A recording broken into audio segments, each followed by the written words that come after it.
Dan baru saja pertandingan berakhir antara Indonesia U23 menghadapi Brunei Darussalam U23 di Stadion GBK. Saya sudah langsung balik teman-teman ya, karena begitu 7-0 sudah nggak enak nih nonton. Tidak ada perlawanan sama sekali Brunei. Dan saya meninggalkan GBK itu sudah setengah main dan masih sempat menyaksikan pertandingan untuk 1 gol lagi tambahan di babak kedua oleh Jens Raven, yang total Jens Raven ini membuat 6 gol dalam 1 pertandingan. Ya, di babak pertama dia lakukan dengan 5 gol, 1 penalti. Ini luar biasa Jens Raven bermain di garis depan.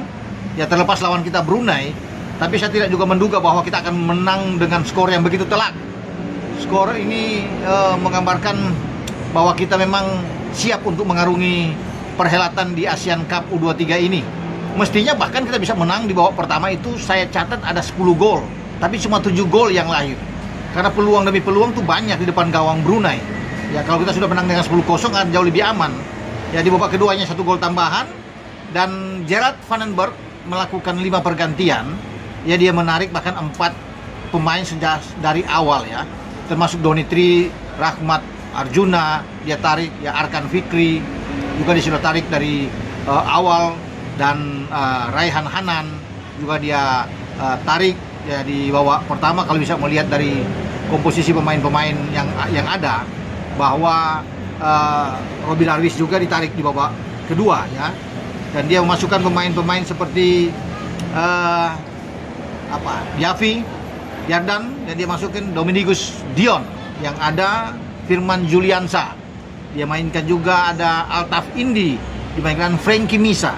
Itulah pemain-pemain yang dimainkan di babak kedua yang memang tidak begitu greget dibandingkan dengan babak pertama ya.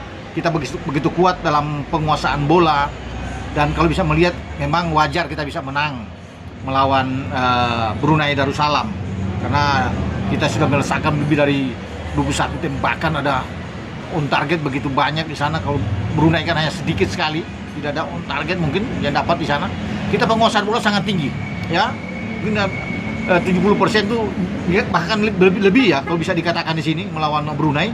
Tapi kita jangan terlalu berpuas diri juga dengan kemenangan 8-0 ini di laga pertama ya, karena lawan kita memang Brunei ya. Tapi kita bersyukur kita bisa menang. Coba kalau kita bisa menang hanya susah payah, misalnya 2-1, 3-2, pasti akan dicibir, banyak yang nyinyir ya. Tapi sekarang ketika kita menang 8-0, banyak juga yang diam ya. Apapun itu Brunei di bawah kita, tapi tidak ada yang menduga bahwa kita bisa menang jauh 8-0. Bahkan mungkin kalau cuma menang 3-0, 4-0 ya itu wajar, tapi 8 bahkan bisa lebih. Nah, ketika Malaysia kalah dengan 2-0 dari Filipina, peluang kita sangat besar. Kita menang melawan Malaysia pada hari Jumat nanti, kita sudah pasti lolos. Atau katakanlah ya, kita draw 2 kali Filipina dan Malaysia, udah pasti lolos kita ke babak selanjutnya, ke babak semifinal. Jadi peluang kita sangat terbuka. Dengan kekalahan Malaysia, kita hanya berhitung lawan Filipina ya. Kalau Filipina kita ambil 3 poin ya, kita sudah bisa melenggang ke babak selanjutnya. Kan ada runner up terbaik juga yang akan dipilih dari 4 semifinalis kan. Ada dari 3 grup ini, juara grup masing-masing langsung lolos, ditambah 1 runner up terbaik. Dan saya rasa ya, dengan kemenangan ini Indonesia akan dengan mudah. Namun tidak boleh berpuas diri, sekali lagi ya. Ini baru langkah awal buat Muhammad Ferrari dan kawan-kawan. Masih ada 2 pertandingan yang harus diamankan. Dan kita balik ke pertandingan, saya menyaksikan waktu babak pertama teman-teman. Brandon Senoman yang dimainkan tampil luar biasa, sangat tenang, visi bermain bolanya oke. Ya, duel bola udara bagus, passingnya jalan dengan baik ya.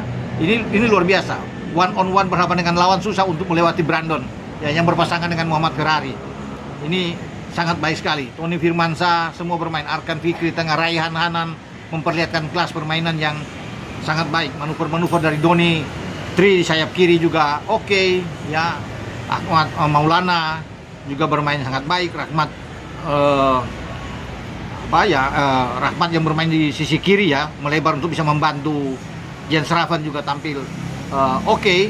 Jadi semua memperlihatkan ya permainan yang baik ya, dalam pertandingan melawan Brunei.